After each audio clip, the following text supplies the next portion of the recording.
My name is Parth and welcome back to my YouTube channel. हमने start किया था cell biology and biotechnology from SSC class 10 science two chapter number 8, जिसका देखेंगे lecture 6।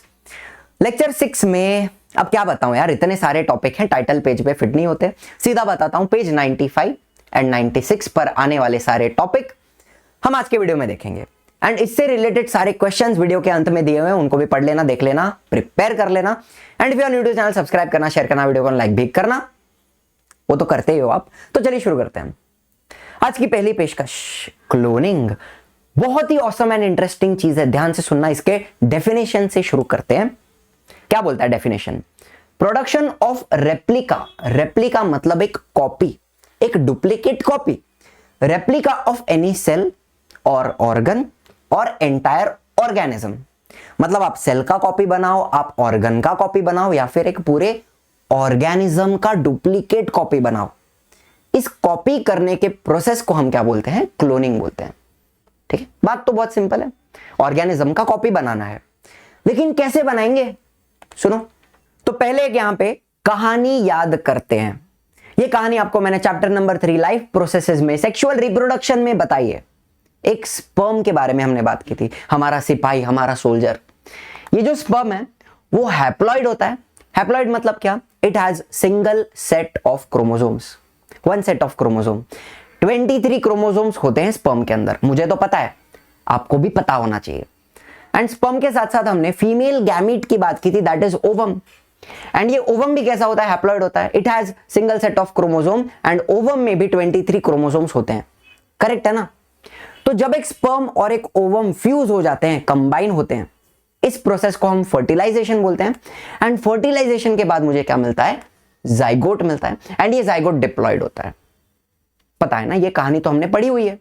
Sperm plus ovum gives me zygote, zygote is diploid. कहानी का तात्पर्य समझो, zygote diploid है, ये बात याद रखो। फिर ये जाइगोट आगे जाके एम्ब्रियो बनेगा, एम्ब्रियो का फीटस बनेगा, फीटस का बेबी बनेगा, बेबी डिलीवर होगा। ये पूरी कहानी हमें पता है। जाइगोट डिप्लॉयड है, ये याद रखो। ठीक है, तो क्यों ना हम एक एक्सपेरिमेंट करें। हमने लिया एक सोमैटिक सेल। सोमैटिक सेल मतलब क्या? बॉडी का कोई भी सेल, आपके स्किन का सेल हो गया, हार्ट का, लंग्स का, लिवर का, किडनी का, स्टमक का, इंटेस्टाइन का, कोई भी बॉडी का सेल सोमैटिक सेल होता है। एंड सोमैटिक सेल के अंदर 46 क्रोमोसोम होते हैं, 2 सेट्स ऑफ क्रोमोसोम होते हैं, उसको हम डिप्लॉयड बोलते हैं। सोमैटिक सेल डिप्लॉयड है। ठीक है, फिर हमने एक ओवम लिया एंड ये ओवम हैप्लॉयड है। अब हम इस ओवम का न्यूक्लियस निकाल सकते हैं। This is also possible. Ovum के अंदर का न्यूक्लियस हमने निकाल दिया, बाहर निकाल दिया। इसको हम बोलेंगे ई न्यूक्लिएटेड ओवम। क्या बोलना है? ई न्यूक्लिएटेड ओवम। ई न्यूक्लिएटेड मतलब ऐसा ओवम जिसका न्यूक्लियस हटा दिया गया है। कूल। एंड अब हमारा जो सोमैटिक सेल है उसका डिप्लॉयड न्यूक्लियस निकाल कर हम हमारे ओवम के अंदर डाल देंगे। तो अब मुझे एक बात बताओ, क्या ये ओवम डिप्लॉयड हो गया? यस, सोमैटिक सेल का न्यूक्लियस हमने ओवम में डाल दिया, तो ओवम अब डिप्लॉयड हो गया। मतलब क्या ये ओवम अब जाइगोट की तरह एक्ट करने लगेगा? हमने यहां पे स्पर्म यूज नहीं किया, सोमैटिक सेल का न्यूक्लियस निकाल के ओवम में डाल दिया, ओवम डिप्लॉयड हो गया। अब वो जाइगोट की तरह एक्ट करने लगेगा। एंड ये ओवम अब मुझे एम्ब्रियो बना कर देगा। एंड क्या इस एम्ब्रियो से मैं बेबी बना सकता हूं? बिल्कुल बना सकता हूं। एंड उस बेबी का जो जीन्स है, बेबी का जो डीएनए है, वो किसके जैसा होगा? सोमैटिक सेल का जो न्यूक्लियस था ना, उसके जैसा होगा। इस तरह होती है क्लोनिंग। एक और कहानी बताता हूं जहां तुम्हारा क्लोनिंग का पूरा कंसेप्ट एकदम क्रिस्टल क्लियर हो जाएगा। आपके टेक्स्ट बुक में ना डॉली द क्लोन्ड शिप की स्टोरी बताई गई है, बहुत ही इंटरेस्टिंग स्टोरी है। देखो, Dolly the cloned sheep was born on 5th of July 1996। मुझसे एग्जैक्टली 1 साल छोटी है। And she was the first mammal to be cloned, first successful cloning था। एंड इसलिए इसका स्टोरी इतना ज्यादा फेमस है। तो ये लोग ने क्या किया था, डॉली जो थी ना, उसकी 2 मम्मी थी। कितनी मम्मी? 2 मम्मी। जो पहली मम्मी थी उसका नाम था फिन डॉर्सेट शीप। शीप का एक ब्रीड होता है, फिन डॉर्सेट शीप। एंड जो दूसरी मम्मी थी उसका नाम था स्कॉटिश ब्लैक फेस ईव। नाम याद रखना, Finn Dorset, Scottish blackface ewe. अब ये लोग ने क्या किया, फिन डॉर्सेट के मैमरी ग्लैंड जो होते हैं, जहां से मिल्क प्रोड्यूस होता है, मैमरी ग्लैंड में से सेल कलेक्ट किया, सोमैटिक सेल को कलेक्ट किया। देखो इस तरह, cell was collected from the udder, udder मतलब मैमरी ग्लैंड, ठीक है, जहां से मिल्क बनता है। फिर ये लोग ने स्कॉटिश ब्लैकफिश जो है उसके ओवरी में से ओवम को कलेक्ट किया एंड ओवम के अंदर का जो न्यूक्लियस है उसको निकाल दिया। Egg from which nucleus was remove, देखो न्यूक्लियस को हटा दिया। अब क्या करें, सोमैटिक सेल का जो न्यूक्लियस है डिप्लॉयड होता है ना, उसको हम निकाल करके हमारे ओवम के अंदर डाल देंगे इस तरह, एंड अब हमारा ओवम डिप्लॉयड हो जाएगा एंड वो जाइगोट की तरह एक्ट करने लगेगा। तो ये लोग ने क्या किया, the ovum was allowed to develop in the uterus of the Scottish sheep, ovum को वापस स्कॉटिश ब्लैकफेस ईव के यूट्रस के अंदर ट्रांसफर कर दिया इस तरह। एंड फिर वो ओवम बनेगा एम्ब्रियो, एम्ब्रियो का फीटस, फीटस का baby, and after a few months बच्चा पैदा हुआ। जो बच्चा था उसका नाम रखा डॉली। अब मुझे एक बात बताओ, ये जो डॉली है उसका पूरा डीएनए, उसका पूरा जीन्स किसके जैसा होगा? सोमैटिक सेल का न्यूक्लियस किसका था? फिन डॉर्सेट का। तो डॉली का पूरा डीएनए फिन डॉर्सेट शिप के जैसा होगा। सो can we say Dolly was exactly identical, identical मतलब क्या? Same to same, ditto copy to the Finn Dorset sheep. समझ में आई बात? इस तरह से डॉली को क्रिएट किया गया था, क्लोन किया गया था।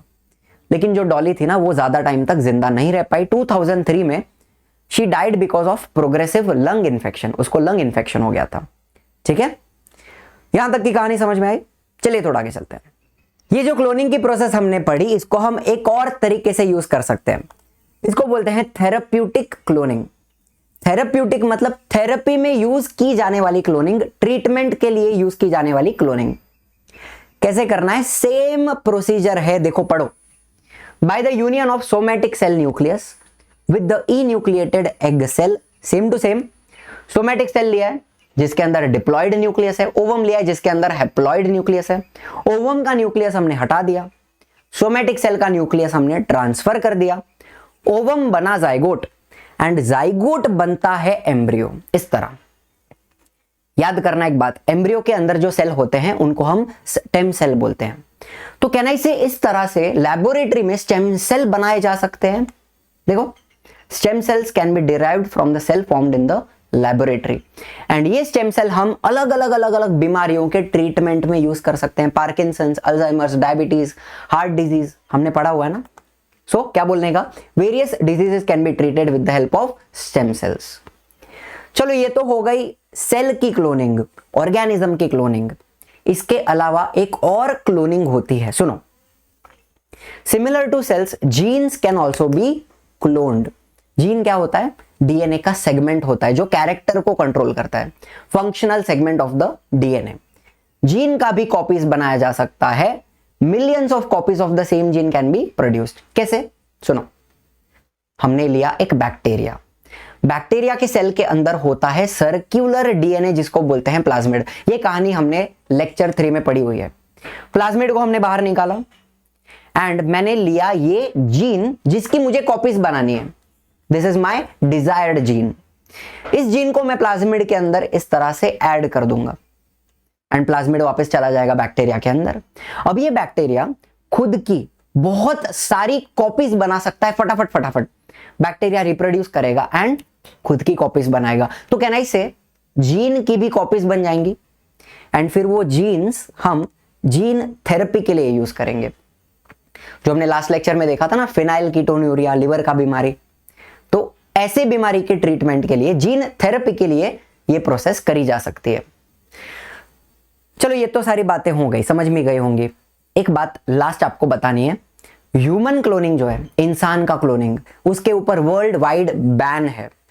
सबसे बड़ा रीजन ये है, क्लोनिंग का जो प्रोसेस है वो हर बार सक्सेसफुल होता नहीं है। डॉली का जो प्रोसेस था क्लोनिंग का, वो एक बार में सक्सेसफुल नहीं हुआ था, 400 से 500 बार वो फेल हुआ था, तब जाके एक बार सक्सेसफुल हुआ था। बहुत बार ऐसा होता है, मरा हुआ बच्चा पैदा होगा, डिफेक्टिव डिफॉर्म्ड बच्चा पैदा होगा। एंड अगर ऐसा इंसानों में किया जाए तो इमेजिन करो क्या होगा। And that is the reason हमें ह्यूमन लाइव्स बहुत ज्यादा प्यारी हैं, इसलिए इंसानों की क्लोनिंग, ह्यूमन क्लोनिंग के ऊपर एक वर्ल्ड वाइड बैन है।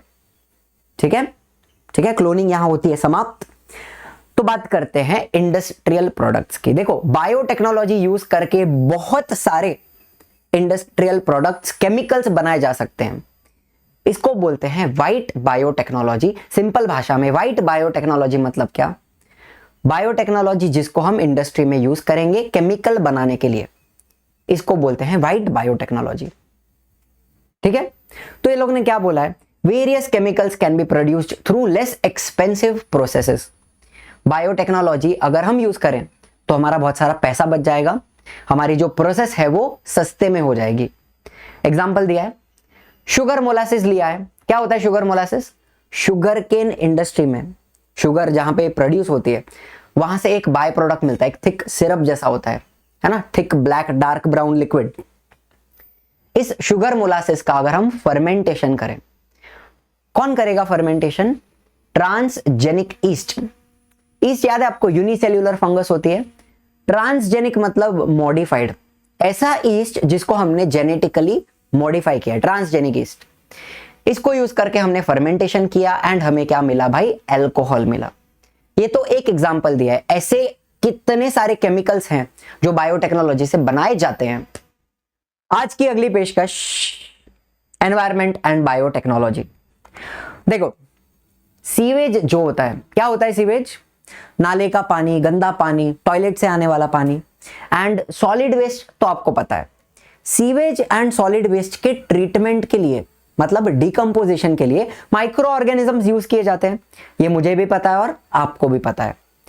ये जो कहानी मैं आपको बता रहा हूं ना, ये हमने इंट्रोडक्शन टू माइक्रोबायोलॉजी में पढ़ रखी है। सेम पॉइंट्स हैं, सिमिलर पॉइंट्स हैं, सिर्फ सुन लो। क्या बोला है? Microbial techniques are already in use for the treatment of sewage and solid waste. बराबर। फिर ये लोग ने बोला है sewage is rich in organic matter. जो नाले का पानी होता है ना, उसमें बहुत सारा ऑर्गेनिक मैटर होता है। And if such sewage is released in natural water bodies like river, उस गंदे पानी को, नाले के पानी को हमने रिवर में अगर छोड़ दिया तो क्या होगा? ध्यान से सुनना। सीवेज में ऑर्गेनिक मैटर था बहुत सारा, वो ऑर्गेनिक मैटर डिकम्पोज होता है bye micro organisms. Micro organisms organic matter को डिकम्पोज करते हैं, बट ये डिकम्पोजिशन करने के लिए micro organisms dissolved oxygen use कर लेते हैं। रिवर के पानी में जो भी डिसॉल्व्ड ऑक्सीजन है वो पूरा का पूरा माइक्रो ऑर्गेनिजम्स यूज करने लगते हैं फॉर डिकम्पोजिशन। ठीक है, बात समझी? तो इसको हम क्या बोलेंगे? The organic matter is oxidised. Oxidised मतलब डिकम्पोज्ड।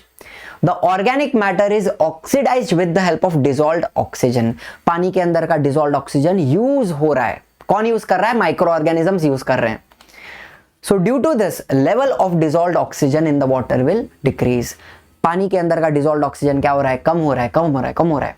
तो बिकॉज ऑफ दिस पानी में जितनी एक्वेटिक लाइफ है, फिशेज हैं, उनको ऑक्सीजन नहीं मिलेगा, वो ब्रीथ नहीं कर पाएंगे, तो lot of fishes will die, aquatic life affect होगी।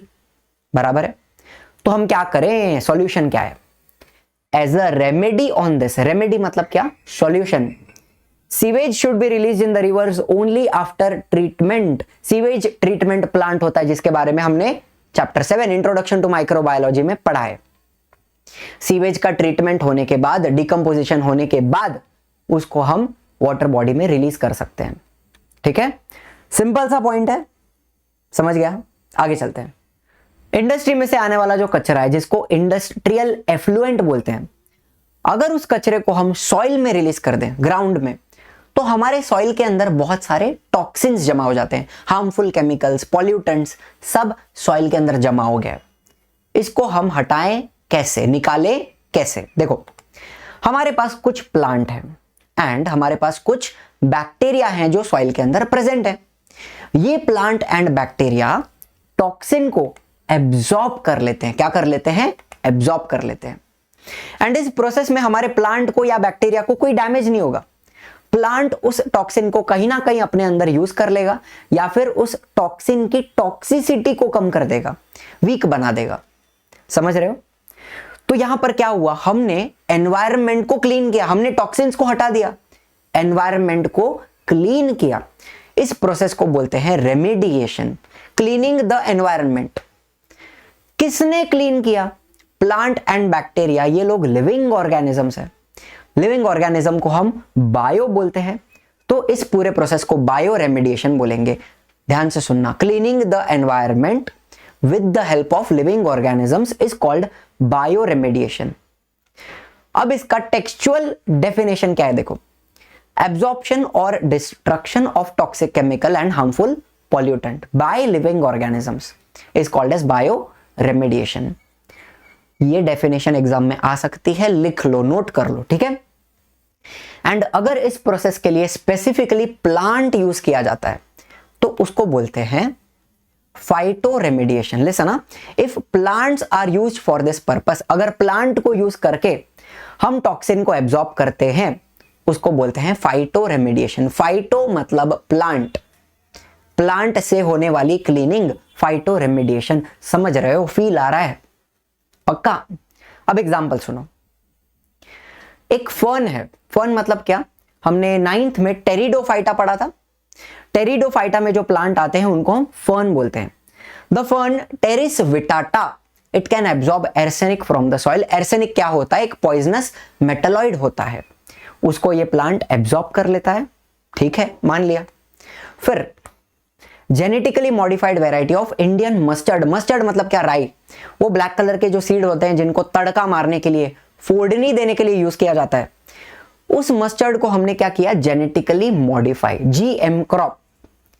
ऐसा मस्टर्ड सॉइल में से सेलेनियम को एब्जॉर्ब कर सकता है। सेलेनियम क्या है? Again a poisonous metalloid, toxic metalloid है, ठीक है, मान लिया। फिर हमारा जो प्यारा सनफ्लावर है, sunflower can absorb uranium, radio active होता है, एंड एर्सेनिक क्या होता है? पॉइजनस मेटलॉइड, ठीक है, मान लिया। अच्छा, बाय द वे, आपके पूरे टेक्स्ट बुक का लास्ट बैक्टीरिया का नाम यह है द बैक्टीरियम। खुशी मनाओ थोड़ी। द बैक्टीरियम डायनोकोकस, प्यार से पढ़ना, Deinococcus radiodurans. It is a highly resistant organism, radiation resistant organism. मतलब इस बैक्टीरिया को रेडिएशन से फर्क नहीं पड़ता, वो रेडिएशन को विथस्टैंड कर सकता है, सहन कर सकता है, बराबर है। तो ये लोग ने क्या किया? इस बैक्टीरिया को जेनेटिकली मॉडिफाई किया। This bacteria has been genetically modified and it is used to absorb radiation from radioactive debris. Radioactive debris मतलब क्या? आपको पता है न्यूक्लियर वेपन टेस्टिंग होता है, एटम बॉम्ब को फोड़ के देखते हैं फूट रहा है या नहीं फूट रहा है। जब एटम बॉम्ब की टेस्टिंग होती है ना, जब एक एटम बॉम्ब फूटता है तो आजू बाजू बहुत सारा कचरा जमा होगा, बहुत सारे पत्थर टूटेंगे, सॉइल उखड़ जाएगी, पूरी ऊपर नीचे हो जाएगी, एंड वो जो टुकड़े होंगे आजू बाजू पत्थर के, सॉइल के, उसके अंदर बहुत सारा रेडिएशंस होगा, उसको हम बोलते हैं रेडियोएक्टिव डेब्री।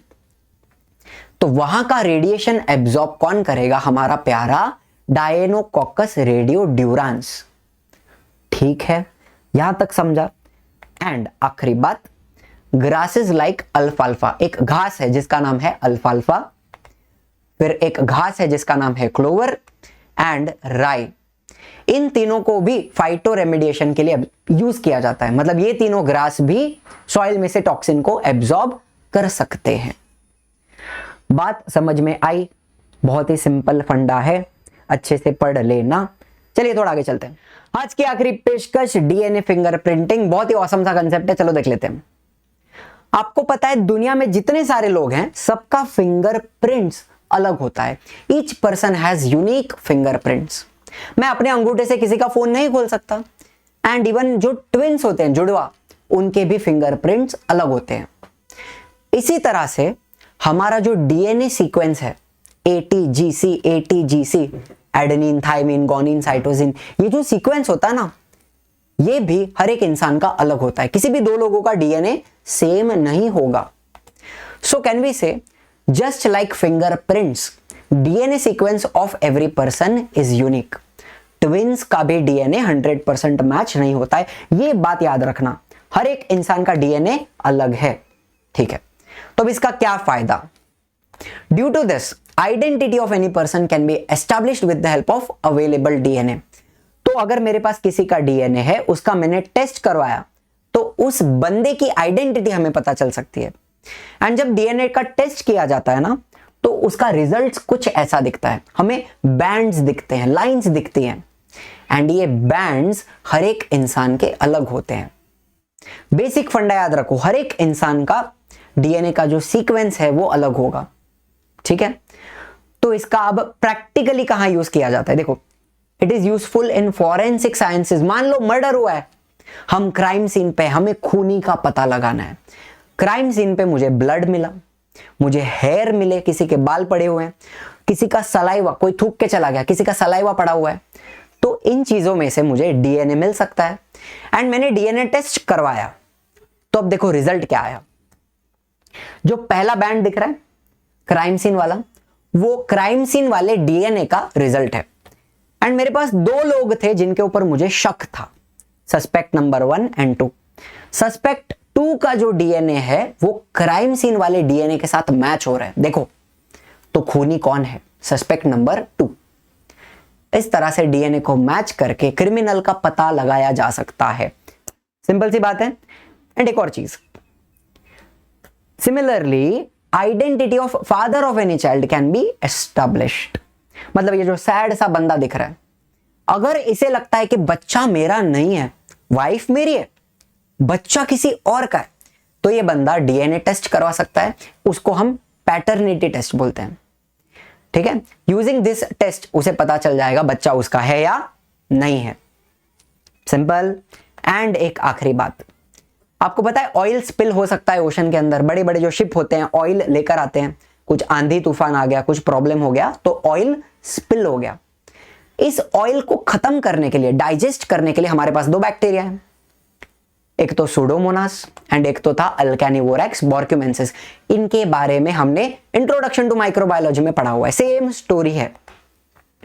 ये दोनों बैक्टीरिया ऑयल को डाइजेस्ट करते हैं and they are fast multiplying, मतलब वो फटाफट मल्टीप्लाई हो सकते हैं।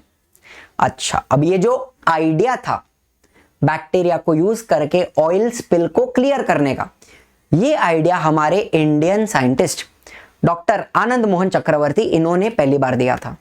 तो इस पूरे आइडिया का क्रेडिट इनको जाता है, ठीक है। नाम याद रखना, ऑब्जेक्टिव में आ सकता है, डॉक्टर आनंद मोहन चक्रवर्ती। यहां तक की कहानी हुई, आई होप समझ में आ गई है। तो अब फाइनली क्वेश्चन आंसर्स कर लेते हैं।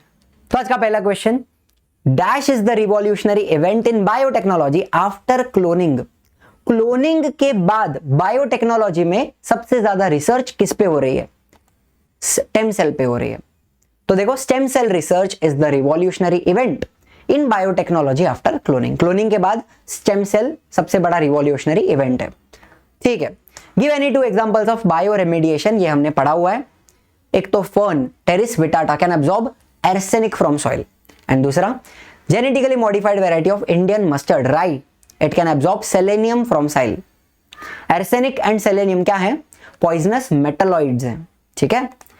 फिर तीसरा सवाल है, टेबल हमें फिल करना है, and this is a previous year question, board में पूछा गया है।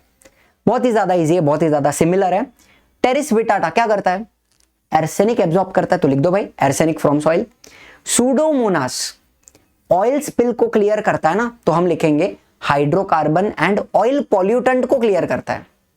हाइड्रोकार्बन मतलब जो केमिकल ऑयल के अंदर प्रेजेंट होते हैं, ठीक है। फिर absorption of uranium and arsenic कौन करता है? हमारा प्यारा sunflower. Absorption of radiation of nuclear waste, हमने वो बैक्टीरिया का नाम पढ़ा, Deinococcus radiodurans. Radio active debris में से रेडिएशन एब्जॉर्ब करता है। ग्रासेस लाइक अल्फाल्फा, क्लोवर, राय सारे फाइटो रेमिडिएशन में यूज होते हैं। फाइटो मतलब प्लांट, रेमिडिएशन मतलब cleaning the environment.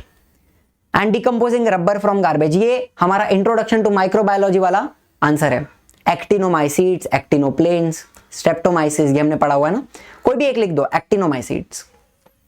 Cool, table easy है। चलो फिर काफी इंटरेस्टिंग, काफी इजी सवाल है, ये 5 मार्क के लिए आ सकता है। Read the paragraph and answer the following questions. Paragraph में सारे आंसर्स दिए हुए हैं, नीचे जो क्वेश्चंस है ना उनके आंसर मैंने येलो में मार्क किए हुए हैं। आप रीड करो एंड खुद से सॉल्व करो, बहुत ही ज्यादा इजी है। Take a screenshot and solve, ठीक है। चलो फिर, अच्छा, there is a oil layer on the water surface in the river in your area. आप क्या करोगे, what will you do? This is also previous year question, board में पूछा गया है। बहुत ही सिंपल है। हमने 2 बैक्टीरिया के नाम पढ़े। हाइड्रोकार्बोनोक्लास्टिक बैक्टीरिया मतलब ऐसा बैक्टीरिया जो हाइड्रोकार्बन को ब्रेक करता है, Pseudomonas and Alcanivorax borkumensis. They will be used to clear the oil spill in the water surface in the river. काफी इजी है, पढ़ लो, रीड कर लो। ऐसा सवाल भी 2 मार्क के लिए या फिर 1 मार्क के लिए पूछा जा सकता है। चलो फिर, what is DNA fingerprinting, explain it in brief, where is the technique used and give any 2 example. हमने जो अभी अभी कंसेप्ट पढ़ा वही चीज वापस यहां पे बताई गई है। किसी भी 2 लोगों का डीएनए सेम नहीं होता है, सबका डीएनए अलग होता है। डीएनए टेस्ट करवाओगे तो पर्सन की आइडेंटिटी पता चल सकती है, उसको हम डीएनए फिंगरप्रिंटिंग बोलते हैं। फॉरेंसिक साइंसेज में यूज किया जाता है। फादर की आइडेंटिटी एस्टेब्लिश करने के लिए यूज किया जा सकता है। वही सारा बताया हुआ है, बस रीड कर लो एक बार। एंड ये वाला क्वेश्चन पूछा जा सकता है, तो प्रिपेयर अच्छे से करना। तो यहां होते आज की कहानी समाप्त, आज की स्टोरी समाप्त। आशा करता हूं सारे पॉइंट्स क्लियर हैं, सारे मुद्दे क्लियर हैं। एंड अगर वीडियो सच में अच्छा लगा है तो लाइक करना, शेयर करना, सब्सक्राइब करना चैनल को। And as usual, thank you very much for watching.